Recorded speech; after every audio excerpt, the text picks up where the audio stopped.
ପାରଳାଖେମୁଣ୍ଡିରେ ବଡ଼ ଧରଣର ବେଆଇନ ନୋଟ୍ ବଦଳ କାରବାରର ପର୍ଦ୍ଦାଫାଶ ହୋଇଛି। ପ୍ରତି 2000 ଟଙ୍କା ନୋଟ୍ ବଦଳରେ ଏକ 500 ଟଙ୍କିଆ ନୋଟ୍ ବଦଳ କାରବାର ଚାଲିଥିବା ବେଳେ ଧରିଲା ପାରଳାଖେମୁଣ୍ଡି ପୋଲିସ। ଆନ୍ଧ୍ରର କିଛି ବ୍ୟବସାୟୀ 30 ଲକ୍ଷର 500 ନୋଟ୍କୁ 2000 ଟଙ୍କାରେ ପରିବର୍ତ୍ତନ କରୁଥିଲେ।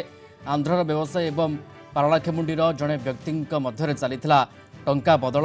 ପୋଲିସ ଦୁଇ ଜଣଙ୍କୁ ଗିରଫ କରି ସେମାନଙ୍କଠାରୁ ନଗଦ 30 ଲକ୍ଷ ଟଙ୍କା ଓ 5ଟି ମୋବାଇଲ ଜବତ କରିଛି।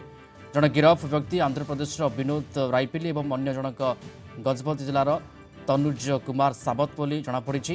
ତନୁଜ ଜଣେ କନେଷ୍ଟବଳ ବୋଲି ଜଣାପଡ଼ିଛି। ଏ ଘଟଣାରେ ଆଉ 5 ଜଣ ଫେରାର ଥିବା ପାରଳାଖେମୁଣ୍ଡି ଏସ୍ଡିପିଓ ମାଧବନ୍ଦ ନାୟକ କହିଛନ୍ତି।